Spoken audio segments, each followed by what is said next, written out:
इन्होंने एक समाचार छपवा था, मैंने कहा अवनीश जी लिखो, इतना अच्छा लिखा, कम से कम 11 अखबारों में छपा, जगह जगह छपा। तो यहाँ कुछ लेखनी की धनी भी बैठी होंगी माताएं, कुछ ना कुछ काम करिए तो मेरा एक सपना साकार होगा। इसीलिए आइए, अंधेर को धिक्कारने से कोई लाभ नहीं, हम ज्ञान का दिया जलाएं। अब आधे घंटे के लिए आपका वक्तव्य होगा अवनीश जी, अब आप प्रवचन शुरू करें। आपका विषय भी बहुत सुंदर आपने दिया है हमें, और वो है भाई गायत्री मंत्र के इस बारे में आपने हमें विषय बताया कि भाई गायत्री मंत्र क्या है, और इसके सर्वश्रेष्ठ उपासना का मंत्र गायत्री विचार। ओम। बहुत धन्यवाद आचार्य जी। ओम। ॐ भूर्भुवः स्वः तत्सवितुर्वरेण्यं भर्गो देवस्य धीमहि धियो यो नः प्रचोदयात्। ओम स्वस्ति स्वस्ति स्वस्ति। आदरणीय आचार्य श्रीमान चंद्रशेखर शास्त्री जी, आध्यात्म पथ पत्रिका के प्रधान संपादक, और इस 214वीं वेबिनार को बहुत ही उत्तम ढंग से संचालित कर रहे, इसका संयोजन प्रारंभ से लेकर अब तक कर रहे आचार्य जी, और इस सभा में उपस्थित सभी आर्यभद्र पुरुषों का, माताओं का, बहनों को, सभी को मैं नमस्ते कहता हूं, सादर अभिवादन करता हूं।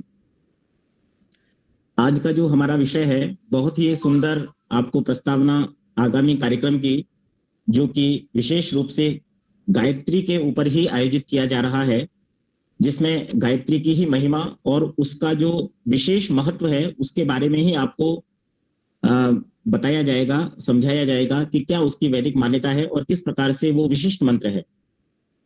आज जो विषय रखा गया है उसमें विषय ये है कि सर्वश्रेष्ठ उपासना का मंत्र गायत्री मंत्र।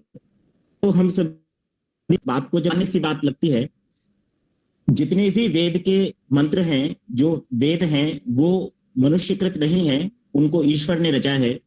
तो ऐसा नहीं है कि कोई भी मंत्र कम या ज्यादा है, या किसी मंत्र में किसी प्रकार की कोई न्यूनता है, या किसी मंत्र में किसी प्रकार का कोई अधिकतम उसका कोई ज्यादा लाभार्थ है।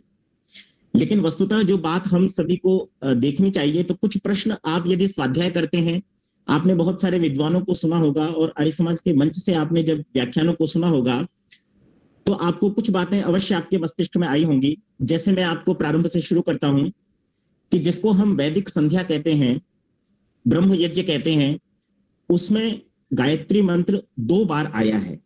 सबसे पहले हम गायत्री मंत्र का पाठ करते हैं, और उसके पश्चात जब हम संध्या का समर्पण कर रहे होते हैं तो समर्पण से पहले पुनः गायत्री मंत्र आया है। दूसरी एक बात ध्यान दीजिए कि गायत्री मंत्र किसी एक वेद में नहीं आया, बल्कि 3 वेदों में आया है। यजुर्वेद में आया है, ऋग्वेद में आया है और सामवेद में आया है। 3 मंत्रों में ये गायत्री मंत्र प्रस्तुत होता है।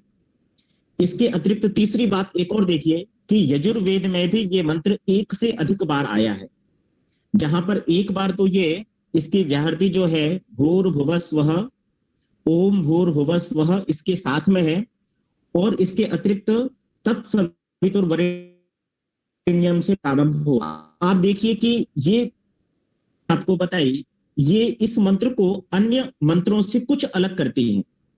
इसके अतिरिक्त एक बात और ध्यान दीजिए, मैं आपको जो बता रहा हूं, इस कम समय में प्रयास करूंगा कि मैं पूरी व्याख्या इसकी प्रस्तुत कर सकूं, और जो प्रश्न मैं आपके मन में छोड़ रहा हूं, संभवतः उन सभी का उत्तर भी मैं आपके समक्ष प्रस्तुत कर पाऊं, ऐसा मेरा प्रयास रहेगा। यदि आपने स्वाध्याय किया है तो आप देखेंगे कि सत्यार्थ प्रकाश के 7वें समुल्लास में महर्षि दयानंद सरस्वती जी लिखते हैं कि जो साधक जो योग साधना करना चाहता है, या ईश्वर से अपना संपर्क स्थापित करना चाहता है, या किसी भी प्रकार से इस योग के मार्ग पर, इस संसार से मुक्ति के मार्ग पर, मोक्ष के मार्ग पर जाना चाहता है, तो वो न्यून से न्यून 1 घंटा प्रातः और 1 घंटा सायं जो है वो ब्रह्म उपासना अवश्य किया करें। आप ध्यान दीजिए कि यदि आप वैदिक संध्या, जिसको कि महर्षि दयानंद सरस्वती जी ने स्वयं ने संशोधित किया और उसको एक विशिष्ट प्रकार की परिभाषा में कहें या उसको एक मंत्रों की श्रृंखला के साथ में बद्ध किया, आप कितना भी प्रयास करें, कितना भी धीमे स्वर में अर्थ चिंतन करते हुए भी यदि आप वैदिक संध्या को, ब्रह्म यज्ञ को पूरा करेंगे, तब भी मैं समझता हूं कि आप 1 घंटा पूरा नहीं कर पाएंगे। इस बात को समझने का प्रयास करना चाहिए कि जो महर्षि दयानंद सरस्वती जी वास्तव में कहना चाहते हैं वो, और फिर जो उन्होंने जो संध्या की पद्धति हमें संशोधित करके दी है, ऐसा आज की बनाई हुई या 100, 150, 200 वर्ष पहले महर्षि दयानंद सरस्वती जी द्वारा प्रतिपादित है, ये तो आदिकाल से हमारे ऋषि मुनियों की जो पद्धति है, उन्होंने वेदों में से उन मंत्रों को लेते हुए इस पद्धति को विकसित किया। तो कहने का तात्पर्य यह है कि आप संध्या के मंत्रों का पाठ 1 घंटे तक नहीं कर सकते। तो इसके पीछे क्या भावना हो सकती है? मैंने आपके समक्ष कुछ प्रश्न प्रस्तुत किए हैं, अब मैं आगे इन प्रश्नों का उत्तर देने का आपको प्रयास करूंगा। देखिए, गायत्री मंत्र अपने आप में बड़ा विशेष मंत्र है। क्योंकि महर्षि दयानंद सरस्वती जी का मानना है कि यदि हम ईश्वर की उपासना करना चाहते हैं, उसका सामीप्य प्राप्त करना चाहते हैं, उसके आशीर्वाद को प्राप्त करना चाहते हैं, मोक्ष को प्राप्त करना चाहते हैं, उसका जो सर्वोत्तम सुख और आनंद है उसको प्राप्त करना चाहते हैं, तो हमें 3 कार्य विशेष रूप से करने होते हैं। पहला है स्तुति, दूसरा है प्रार्थना और तीसरा है उपासना। ध्यान दीजिए कि यदि हम देव यज्ञ जब हम प्रारंभ करते हैं, जो कि पुनः महर्षि दयानंद जी की जो पद्धति है देव यज्ञ की, उसको उन्होंने जो प्राचीन जो देव यज्ञ की पद्धति थी जो विकृत हो गई थी या उसमें किसी प्रकार से जो विक्षेप आ गए थे, उनको संशोधित करके उन्होंने देव यज्ञ की प्रणाली को भी, प्रक्रिया को भी, प्रथा को भी बड़ा ही सुंदर और सुगम बनाया। लेकिन वहां पर भी जब हम ईश्वर उपासना देखते हैं तो वहां पर अर्थात 8 मंत्रों को देखते हैं। अब मैं जो मुख्य विषय है उसकी ओर बढ़ता हूं, तो मैं आपके समक्ष ये निवेदन कर रहा हूं कि इस एक गायत्री मंत्र के अंदर ईश्वर की स्तुति, प्रार्थना और उपासना तीनों का सम्यक समावेश है। बिल्कुल एकदम संतुलन जिसको कहेंगे वो है। इसलिए ये गायत्री मंत्र कुछ विशेष बन पड़ा है। अब आप देखिए कि ये किस प्रकार से विशेष हुआ, तो इसमें स्तुति, प्रार्थना और उपासना किस प्रकार से निहित है, उस पर मैं थोड़ी चर्चा आपके समक्ष इस कम समय में करना चाहूंगा, और संभवतः मैं समझता हूं कि मैं मेरी बात आप सभी तक पहुंचा भी पाऊंगा, ऐसा मेरा प्रयास रहेगा। देखिए, इसमें जब हम मूल जो ईश्वर का मुख्य और निज नाम है ओम, इसको काउंट करें, गिने, और इसके अलावा जो 3 बहती हैं भूर भुवः स्वः, तो ये 3 और 1 4 हो गए।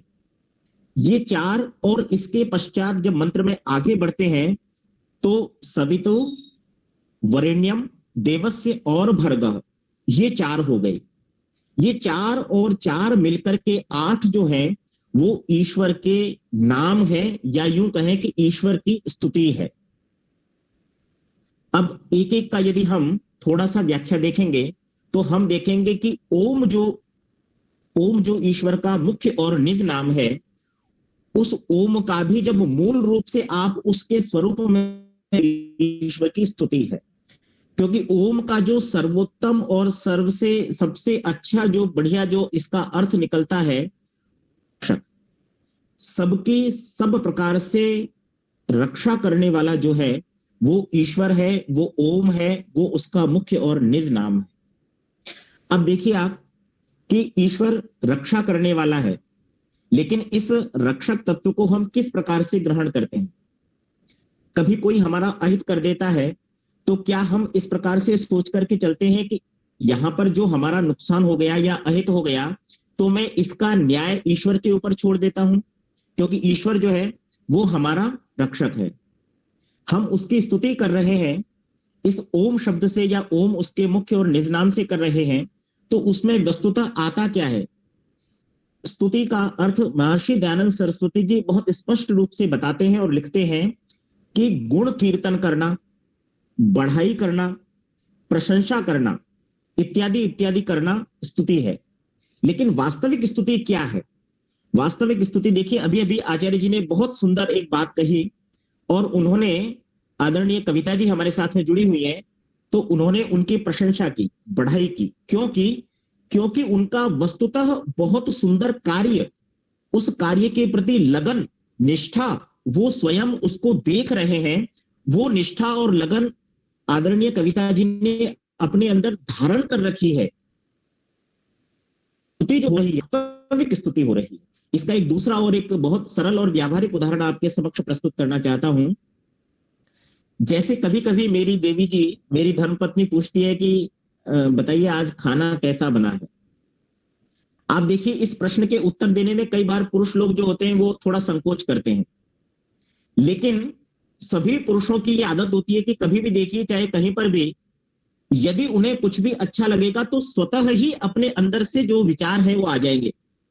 जो गृहिणी है, देवी है, महिला है, उसको पूछने की आवश्यकता नहीं पड़ेगी कि आज खाना कैसा बना है, आपको कैसा लग रहा है। वो स्वतः ही प्रशंसा करेगा कि भाई वाह, आज तो आनंद आ गया, इतनी बढ़िया खीर बनी है। ये है वास्तविक स्तुति, जिसको हृदय से धारण किया है, हृदय के अंदर जिसको आपने अनुभव किया है, और उसके बाद जो आपका उद्गार निकल रहा है, जो आपकी जो प्रकट जो व्यवहार आपका बन रहा है, वो वास्तविक रूप से स्तुति है। तो क्या हम ईश्वर को इस प्रकार से ग्रहण कर रहे हैं, इस प्रकार से मान रहे हैं, या हम इस प्रकार से वास्तव में उसको अपने जीवन में, अपने दैनिक कार्यों में, जैसे बहुत जगह ईश्वर प्रणिधान की बात होती है, सभी लोग कहते हैं कि ठीक है जी, ईश्वर सर्वव्यापक है सभी जगह, लेकिन कितने लोग अपने दैनिक कार्यों को करते समय इस बात का ध्यान रख रहे हैं, या उनके मस्तिष्क में हमेशा ये बात बनी हुई है कि हाँ, यहां पर भी ईश्वर का जो सीसीटीवी कैमरा है वो लगा हुआ है और मुझे देख रहा है।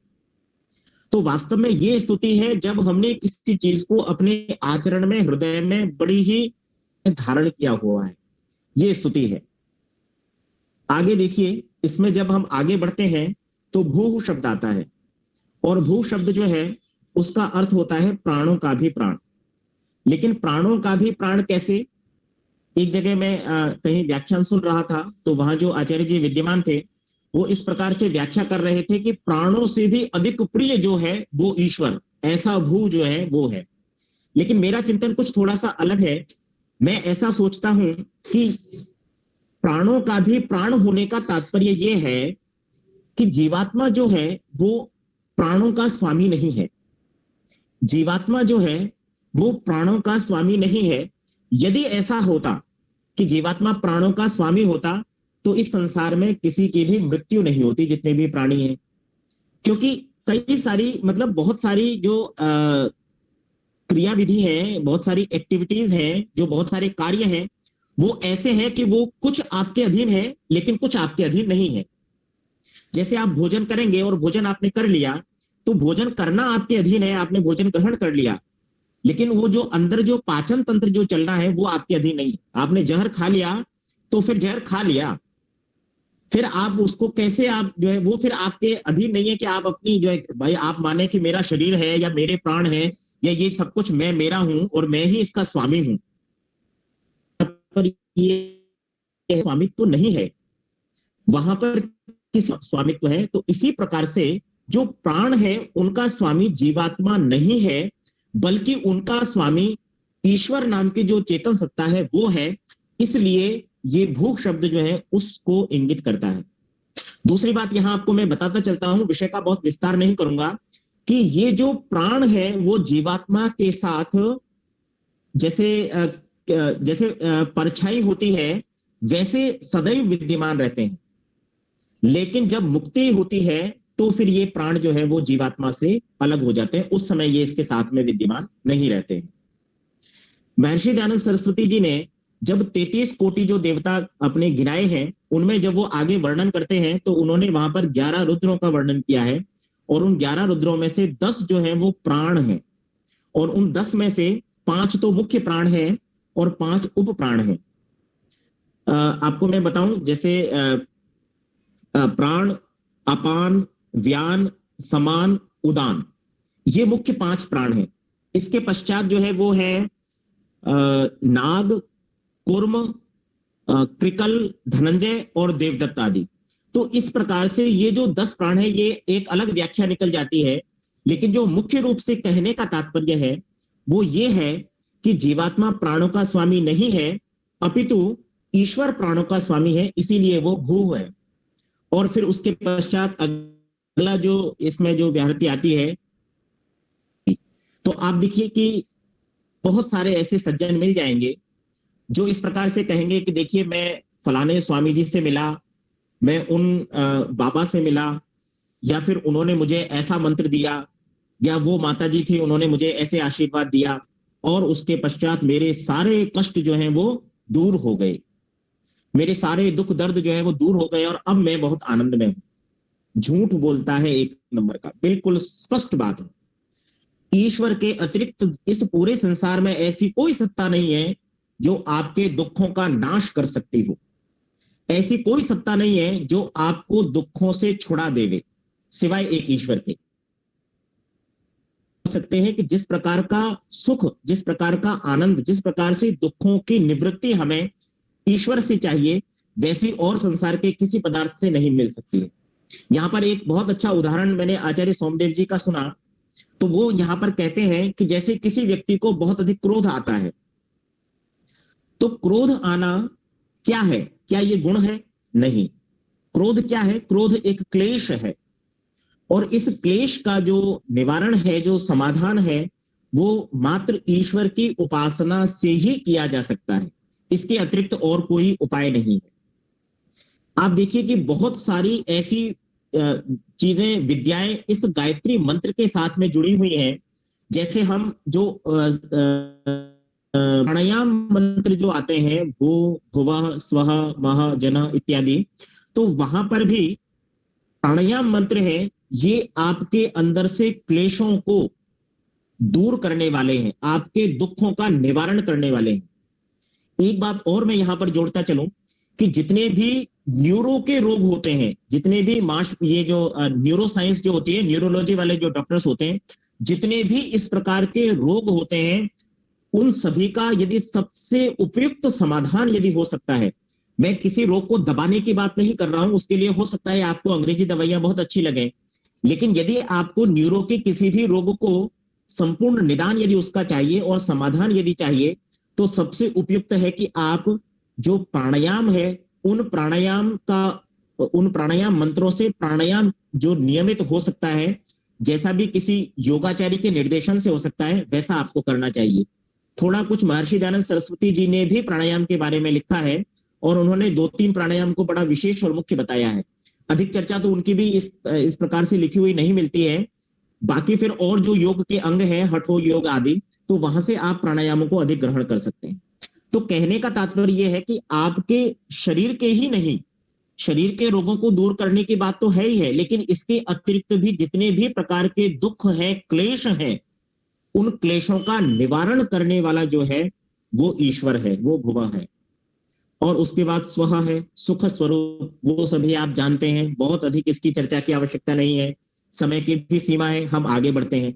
फिर आगे जो शब्द आते हैं, सवितु वरेण्यम भर्गः और देवस्य, ये जो सभी चीजें जो आती हैं, यहां पर भी आप देखिए कि उस ईश्वर का जो भर्गः स्वरूप है, क्लेशों को भस्म करने वाला, वर्ण करने वाला, ये जो जीवात्मा है, ये यदि इस पूरे संसार में किसी एक पदार्थ को वर्ण करने का यदि इसको अवसर मिले और वो करना चाहे, तो उसको सदैव ईश्वर को ही वर्ण करना चाहिए। वो सवितु प्रकाशकों का भी प्रकाशक, जो हमें संपूर्ण अज्ञान से छुड़ा करके, कष्ट और क्लेशों से छुड़ा करके सुखों की प्राप्ति कराने वाला है, ऐसा देवस्य जो है उसको हम लोग धीमहि धारण करें। धारण करें से फिर तात्पर्य वही हो जाता है कि जैसे हम, ये मैंने आपको स्तुति के 8 भाग बता दिए। जब हम प्रार्थना की बात करते हैं, यहां से आगे जैसे मैं प्रार्थना की बात करूं, तो धीमहि की जब हम बात करते हैं, तो आप देखिए कि किसी अपरिचित से कोई प्रार्थना नहीं करेगा। आप स्तुति भी उसी की करेंगे जिसको आप जानते हैं, जिसके संपर्क में आप आए, जिसके प्रति आपके हृदय में निष्ठा और लगन है, जिसको आपने वैसा व्यवहार अपने जीवन में प्राप्त किया है। जैसे कोई पुत्र यदि अपने पिता का बहुत आदर और सम्मान करता है, तो यकीन मानिए कि पिता के अंदर अवश्य ही ऐसे गुण विद्यमान है जिनके कारण से उसके हृदय में, वो उसके संस्कार है कि उसके हृदय में अपने पिता के प्रति सम्मान है। ऐसा बहुत कम आपको संसार में मिलेगा कि किसी का पिता जो है वो किसी दुर्व्यसन और पुत्र जो है वो सात्विक ना हो लेकिन फिर भी अपने पिता की बहुत आदर सम्मान करता हो, ऐसा नहीं होता है। सामान्य व्यवहार में ऐसा किसी पुनर्जन्म के कोई आपके पुण्य संचित हैं तब ऐसा हो सकता है, इसके अतिरिक्त ऐसा संभव नहीं है। तो आप देखिए कि जब हम किसी अपरिचित से प्रार्थना नहीं कर सकते, अपने किसी जो हमारा परिचित है, सुपरिचित है, जिसको हम जान चुके हैं, जानते हैं, तो उसी से हमारी प्रार्थना होती है।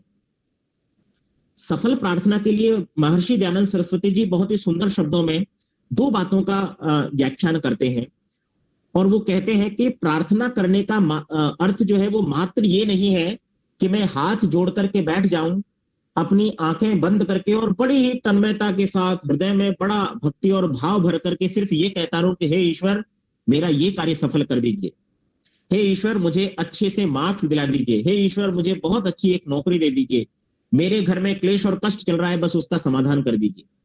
तो ऐसा संसार में कुछ भी सदैव कभी भी नहीं हो सकता है। इसके लिए क्या कहते हैं महर्षि दयानंद सरस्वती जी, प्रार्थना के लिए बहुत सुंदर कहते हैं कि यदि व्यक्ति पूर्ण पुरुषार्थ करे, यदि व्यक्ति पूर्ण पुरुषार्थ करे, तब जब उसके पुरुषार्थ के साथ में वो ईश्वर से उस कार्य की सफलता के लिए प्रार्थना करे, तब वो जो है वो प्रार्थना होती है। और आप यदि संस्कार विधि में जब संस्कार विधि में शायद यज्ञोपवीत का जो वहां पर क्रिया विधि है, उस समय पर गुरु मंत्र के रूप में गायत्री मंत्र ही जो गुरु के द्वारा दिया जाता है अपने छात्र को, तो वहां पर ऋषि दयानंद सरस्वती जी गायत्री मंत्र का अर्थ करते हैं, व्याख्या करते हैं और वहां पर कितनी सुंदर बात लिखते हैं, अद्भुत बात लिखते हैं। ऐसा आपको कहीं और दूसरी जगह किसी विद्वान का नहीं मिलेगा। उन्होंने शायद गायत्री मंत्र का अर्थ एक आध जगह और भी लिखा है, लेकिन वो बात, वो शब्द जो है वहां उन्होंने प्रयुक्त नहीं किए हैं। और वो शब्द क्या है कि सर्वत्र विजय कराने हारे परमेश्वर। तो ये जो सफल प्रार्थना है, वो प्रार्थना के पीछे जो उनका मंतव्य है, जो उनका दर्शन है, जो उनका जो ज्ञान है, जो वो हमें हमको संदेश के द्वारा हमें बताना चाहते हैं, वो ये कहना चाहते हैं कि यदि आप अपना पूर्ण पुरुषार्थ करते हैं और उसके पश्चात सफलता के लिए ईश्वर से प्रार्थना करते हैं, तो वो ईश्वर आपको सर्वत्र विजय कराए, विजय प्रदान करने वाला है। तो ये जो है वो सफल प्रार्थना है। दूसरा प्रार्थना का मैं आपको थोड़ा सा पहले पूर्व में बताया हूं, वो ये है कि कभी कभी हम ऐसा भी संसार में देखते हैं जिसको आप भाग्य भी कह लेते हैं बहुत सारे लोग। यद्यपि मैं इस बात पर बहुत अधिक विश्वास नहीं करता हूं, बहुत अधिक क्या, मैं बिल्कुल भी नहीं करता हूं। कभी कभी हम ऐसा देखते हैं कि व्यक्ति ने पुरुषार्थ नहीं किया, जिसको हम तीर में तुक्का भी कह लेते हैं, लेकिन उसके पश्चात भी उसके पास हम देखते हैं कि अधिक सुख भी मिलेगा, दिखता है, या उसके पास अधिक धन संपदा भी मिलेगी, या उसके पास और भी किसी प्रकार का ज्ञान, यश, कीर्ति, जो भी आप कहें वो भी आपको देखा ही मिलेगी। तो यहाँ पर यह समझना चाहिए कि उसने अपने पूर्व जन्म में ऐसे पुण्य कर्म संचित कर रखे हैं जिनका उपभोग, जिनका भोग वो अब वर्तमान में इस समय पर कर रहा है। और यदि वो उस पुण्य संचय में इस समय पर अपने कुछ और कर्मों को नहीं जोड़ेगा, तो आगे चल करके उसका जीवन जो है उन कर्मों के आधार पर पुनः परिवर्तित हो जाएगा। तो ये बहुत ही सुंदर एक बात कही। अब तीसरी बात पर हम आएंगे और लगभग हमारा जो समय है वो भी पूरा हो लेगा, और इस मंत्र से जो मूल भावार्थ जो निकल करके आता है, जो मैं मेरे दर्शन से, मेरे चिंतन से आपके समक्ष प्रस्तुत करना चाहता हूं, वह भी पूरा होगा। तीसरी जो बात आई वो आई उपासना। और उपासना का बहुत ही सुंदर अर्थ आप सभी ने अनेक विद्वानों के उससे सुना है कि उपासना का अर्थ है समीपता प्राप्त करना, सामीप्य प्राप्त कर लेना। और समीपता प्राप्त कर लेने से क्या होता है कि जिसकी समीपता, जिसका सामीप्य, जिसका निकटता जिससे आप बना लेते हैं, प्राप्त कर लेते हैं, तो उसके गुण आपके अंदर स्वतः ही आ जाते हैं, आने लग जाते हैं। और वो डिपेंड करता है कि जितनी समीपता अधिक होगी उतना जो है आपके अंदर उसके गुण आ जाएंगे। जैसे उदाहरण के लिए यदि मोटा मोटा उदाहरण हम देखते हैं कि तो भौतिक अग्नि जो है उसका गुण है कि वो ताप देती है, गर्मी देती है, ऊर्जा देती है, ऊष्मा देती है। तो यदि कोई व्यक्ति शिशिर से, ठंड से सिकुड़ रहा है और वो यदि उसके सामीप्य में आएगा, तो वो अग्नि के गुण के कारण से उसके अंदर भी जो है गर्मी आ जाएगी। आप कोई ऐसा भोज्य पदार्थ ग्रहण कर लेंगे जो गर्म होता है, काली मिर्च और बाकी जो भी हो, ये आयुर्वेद का विषय है, तो ऐसे पदार्थों को ग्रहण करने से भी शरीर में उष्णता आ जाएगी। आप तेल की मालिश करेंगे तो भी उष्णता आ जाएगी। तो जिसकी भी समीपता आप प्राप्त करेंगे तो वो समीपता से आप उसके जो गुण है उनको प्राप्त कर लेंगे। लेकिन यहां पर एक बात और आपको मैं बताना चाहता हूं, अद्भुत, हालांकि उदाहरण तो वो मुझे ध्यान नहीं है, शायद मैंने कहां पर सुना था या पढ़ा था, लेकिन वो उदाहरण मुझे बहुत अच्छा लगा और मैं उससे उपासना का अर्थ अधिक सुगमता से और बड़ी ही जो कहते हैं ना मन में बैठ जाने वाला जो अर्थ है वो मैं ग्रहण करता हूं। तो उसमें क्या है, उसमें ऐसा है कि दो बालक होते हैं और वो अपने घर पर जैसे कि अभी कोरोना काल चल रहा है तो घर पर ही उद्यम कर रहे हैं और स्कूल आदि बंद है। तो उनकी अलमारी में बहुत ही सुंदर जो है महंगी कोई एक जो है मूर्ति आदि या कोई क्या कहेंगे उसको, पदक वगैरह या ऐसा कुछ रखा हुआ था, बहुत महंगा था, कांच का था। चलिए कोई बात नहीं, दोनों बच्चों ने खेलते खेलते और किसी योजना के तहत बिल्कुल एकदम योजना बना करके कि भाई हम इससे खेलते हैं, टूट जाएगा तो कोई बात नहीं, और फिर उसके पश्चात दोनों ने खेलते खेलते दोनों ने जानबूझ करके उस पदक को जो है तोड़ दिया। मान लीजिए उसने तोड़ दिया और जानबूझ करके तोड़ दिया, बाकायदा योजना बना करके उन्होंने तोड़ दिया।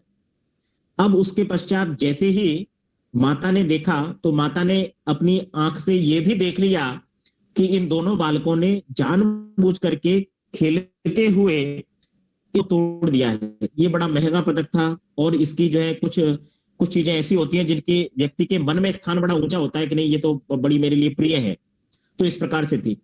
अब उसके पश्चात उस माता ने आकर के दोनों पुत्रों को डांटा और फिर उनसे पूछा, एक से पूछा कि बता ये किसने तोड़ा है। तो जो पहला पुत्र था वो स्पष्ट जो है उसने नकार दिया, उसने मना कर दिया, क्या कि नहीं नहीं माता जी मैंने नहीं तोड़ा इसको। ठीक है कोई बात नहीं। फिर उन्होंने दूसरे पुत्र को अपने पास बुलाया और उसको पूछा, क्यों रे बता ये किसने तोड़ा है। तो वो तुरंत जो है हाथ जोड़ करके माता के समक्ष प्रस्तुत हो गया और कहा, माता मेरे से गलती हो गई, मेरे से गलती हो गई और मेरे से ये टूट गया, आगे से मैं ऐसा नहीं करूंगा। अब आप यहां पर अपने अपने स्वयं से प्रश्न कीजिए कि कौन सा बालक माता के हृदय के नजदीक है, समीप है, किस पुत्र को अपने माता का जो उपासना जिसको हम कहेंगे, जो सामीप्य जो कहेंगे, वो किस पुत्र को प्राप्त है। जाहिर सी बात है कि जो दूसरा पुत्र जिसने अपनी गलती को एक ही बार में बिना झूठ बोले और स्वीकार कर लिया और उसके पश्चात वो यह भी कह रहा है कि माता मेरे से गलती हो गई, आगे से ऐसा नहीं करूंगा, वो पुत्र जो है वो अपनी माता के अधिक समीप है, हृदय के अधिक समीप है। तो जो उपासना का वास्तविक अर्थ जो है, सामीप्य ईश्वर का प्राप्त कर लेना है, हम दोषों से दूर होते चले जा रहे। और उसके साथ में फिर हमें दोषों से दूर होने के लिए क्या चाहिए, हमें चाहिए बुद्धि का वरदान चाहिए। और संसार में यदि सर्वश्रेष्ठ कोई वस्तु ऐसी है जिसकी कामना इस संसार में रहते हुए हमें करनी चाहिए तो वो बुद्धि है।